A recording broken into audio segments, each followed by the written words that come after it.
Hey guys, it's the Conic. If you have been following the build update series, you know that I left the last video very excited to try out the Spirit Vessel. Well, I am happy to report that it has been even better than I could have ever imagined, but not in the way that I was expecting in that video. So in this video, we're going to be talking a lot about the Spirit Vessel. So for those of you that haven't seen the last video, the Spirit Vessel is the wyvern you see on the screen, and is a new minion that was released this season, which can use shape-shifting abilities that you socket into it. And it is a skill that is provided by the Forgotten Warden chess piece. What this effectively means is if I socket, say, Lunar Assault or Fury of the Mountain into the Spirit Vessel's links, it is going to use that skill in place of its default attack, and it also gains a 20% damage multiplier to make up for the support gem that would have gone in that spot, courtesy of its inherent modifier on the gem. Now that we're all caught up on the Spirit Vessel, I would like to explain why the Vessel is the biggest case of what I ordered versus what I got. And to do that, I'm going to have to unspec my Bears Ascendancy since GDG have made it impossible to unsummon this big guy. Now be sure to leave a like and subscribe in honor of the 75k gold I am about to spend to showcase the Spirit Vessel to you guys. It will be greatly missed. Now, I want you to briefly imagine just finding out about the Spirit Vessel. You're very excited to level up to this steep level 84 requirement to finally use the chess piece. You buy it all giddy like you just woken up to presents on a Christmas morning. You equip it, you see the new bear companion that you've been thinking about non-stop. You run to the closest campaign zone you can think of to test it. And then you see this. They ask you how you are, you just have to say that you're fine when you're not really fine, but you just can't get into it because they would never run. Can you imagine how disappointing that would be? Yeah? Well, I don't have to imagine, but I wouldn't have lasted this long playing minions in PoE if I let that stop me. So I put on my thinking cap and got to work studying its AI, understanding all the quirks, and finally going from this to this. Now, you might be wondering, Tectonic, what the fuck?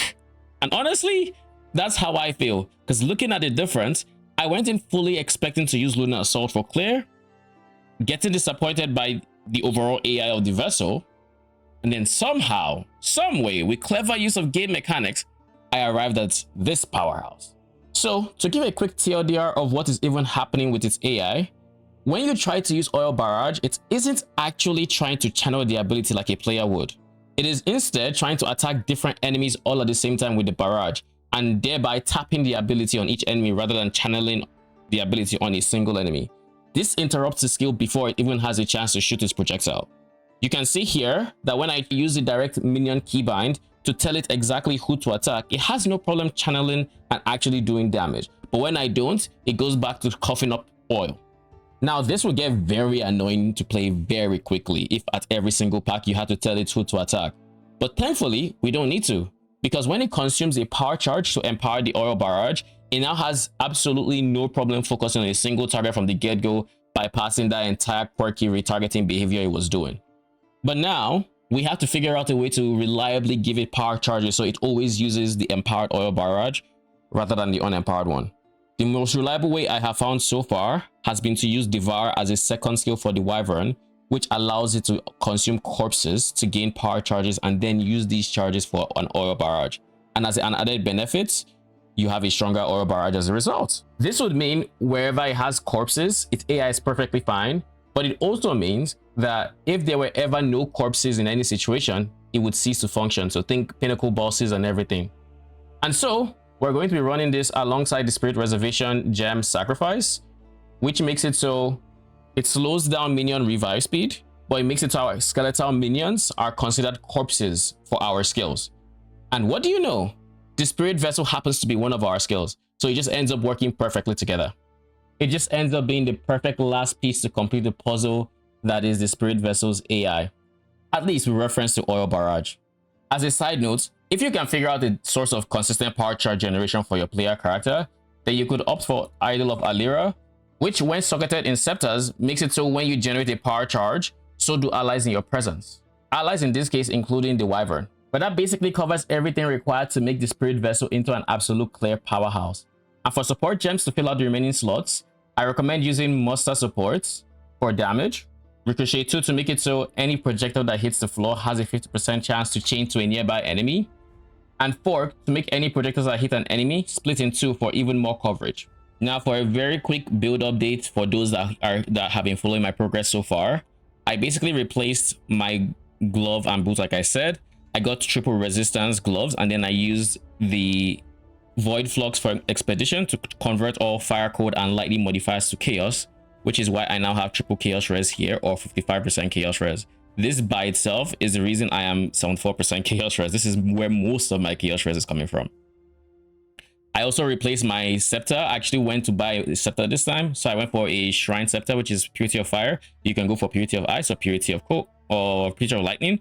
And I basically went for +4 minion with any source of like flat damage, increased spirit, increased damage, and then I also went for a presence AoE. Crit damage bonus happens to be a nice bonus that it ends up having for what's his face. I also ended up replacing my mace for the spear. Like I said, I actually ended up doing this myself because it was just way cheaper to upgrade it yourself than actually buy an upgraded version. So I bought a near max row one, upgraded it twice, qualityed it, socketed it, and corrupted it, and I ended up getting chaos damage flat. So that was pretty lucky on my side. I was kind of hoping for a second socket, but I won't say no to free chaos damage, you know. And to quickly hover on each item so everybody knows exactly where my character is at, in case something doesn't show up in the snapshot, that will be also in the description.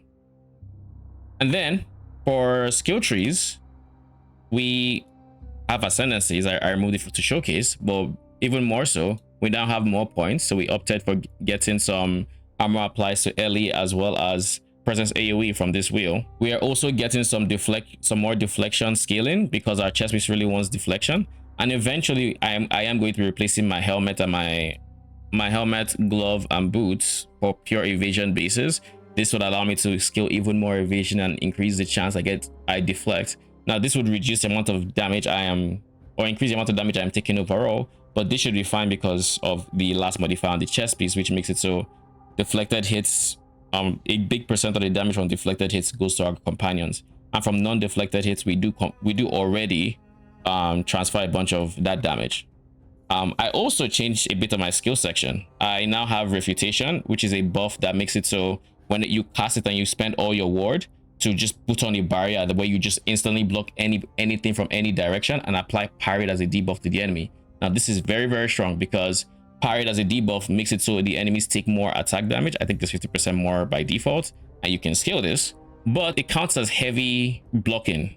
And what does heavy block mean? It means throughout the duration of this buff, you are going to be taking heavy stun damage, and when it fills up, you get knocked to the floor.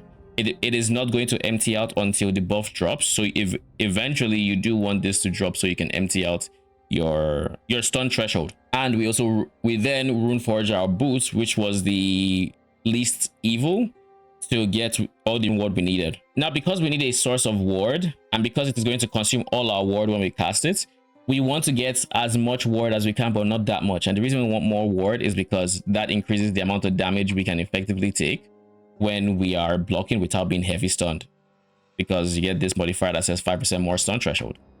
So overall, very, very strong. It basically makes it so you're immune to hit damage for the 6 seconds, and I have not even been close to heavy stun by it yet. I imagine it's going to be more of a problem when you have a full 100% uptime to make sure you actually have downtime to clear out your bar. But right now I'm at like 95% uptime, which I think is perfectly fine.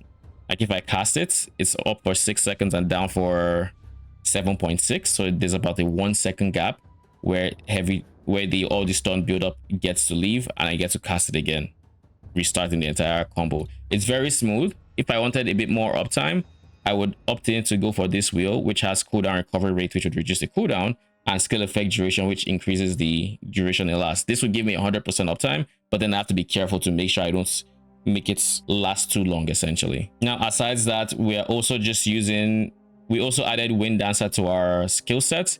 We are pairing it with Rage, so we can still generate Rage for our allies whenever an enemy hits us. We put some Leech on it to see if it helps. I can't say I've noticed it, but it has Leech. And then we put Blind on it to make sure we blind anyone that ends up hitting us. And then, of course, the biggest reason we go Wind Dancer is it just has more evasion rating. And the more evasion rating we have, the more deflection rating we have. and the more deflection rating we have, the higher the chance that we transfer this 15% damage to our minions, which is always really nice damage reduction. So pairing Refutation with this chess piece and Wind Dancer makes it so we aren't even remotely close to dying anymore. Defenses are solved, and it's a very smooth experience so far. I also ended up replacing my jewels with companion damage and evasion rating.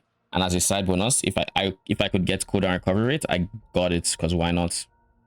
But yeah, that's about it. Yesterday's stream was definitely a wave of emotions, going from extreme disappointment to intense dopamine as I kept fiddling around with the Spirit Vessels AI. But overall, I would say it was very worth it. Now, if you enjoyed the content and want to support the making of more like it, do consider liking and subscribing. Comment below if you think all the testing was worth it. And with all that said, thank you for watching.